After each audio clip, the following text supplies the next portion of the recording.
Hey everybody, it's Olivia Grace back with another video for you guys. Today's video is about a quick way to discover your purpose.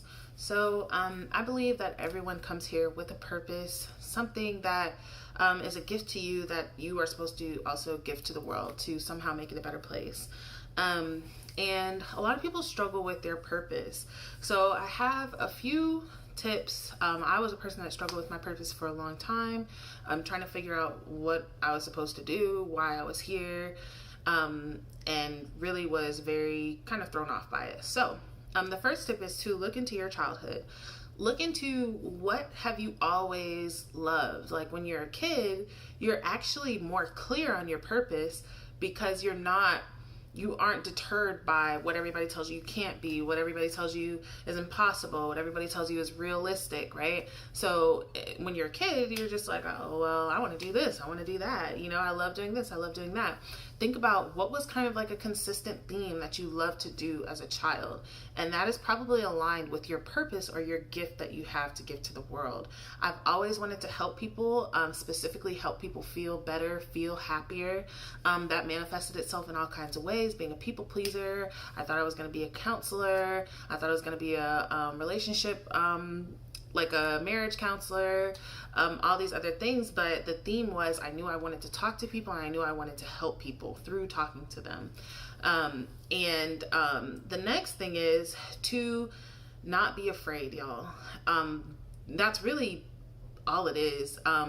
You're like, when I did figure out my purpose was speaking to people, and I did figure out that, you know, it wasn't really necessarily in the traditional go to school, graduate with this degree, be, you know, a psychiatrist or a therapist or something like that. Like I knew it was something else other than that. And once I did discover life coaching, I was very fearful. I was very afraid. I felt very unworthy. I felt, you know, who am I to tell people how to better their lives? Who am I to, you know, do that? And it's funny because we go through school and we allow someone else or a piece of paper to give us credentials to be allowed to do that. You know, before we have the credentials, we're not allowed. Now we have the credentials. Now we are allowed to do that. But your purpose, your passion, it comes from your spirit. The fact that you have that divine purpose, the fact that you have that desire to be that, does give you permission to live your purpose and to not be afraid.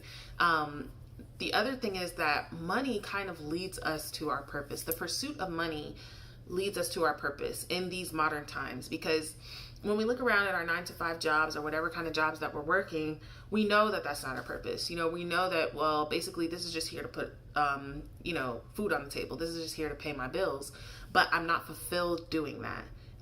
Even if you're making good money, you may not still be fulfilled doing that. And a lot of people feel like, oh, well, I can't make money doing my purpose, but that's just not true, y'all. You have to think about all the entrepreneurs that are making money doing everything. I mean, it's literally, there are people like coaches, you know, like me, that make money just from giving people advice.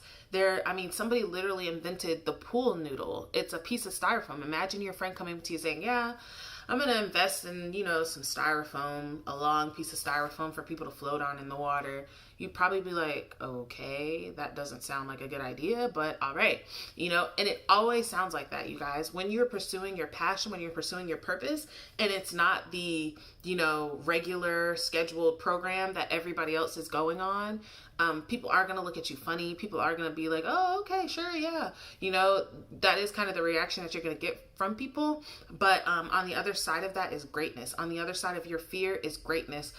Most everybody, even watching this video, I guarantee you probably already know your purpose, but you've kind of pushed it to the side as, oh, well, that's just a hobby. Oh, well, it's what I love to do. It's what sets my soul on fire, but I could never make money doing that, so why even try?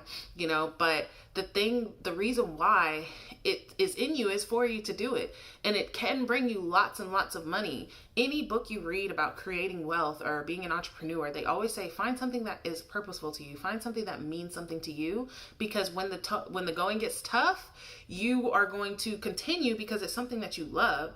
What would you do all day if nobody paid you to do it? If nobody paid me to help them or to encourage them or to motivate them, I would still want to do that. Now, because I want to do that and do it well and do it for my career, you do have to pay me, right? But even if money was not a thing, if I was just rich and whatever, I would still do that. I will still do that when I am rich and when I don't need it anymore.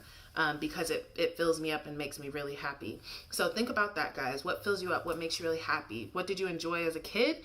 And again, guys, don't let fear stop you. Because the thing is, you'll just wake up at 40 or 50 and realize, wow, I've been wasting my whole life. And there's something that really sets my soul on fire and I haven't even given any attention to it. So take some time, guys. It's worth it. And you guys have an amazing Friday. Enjoy your weekend. And I'll be back with another video tomorrow.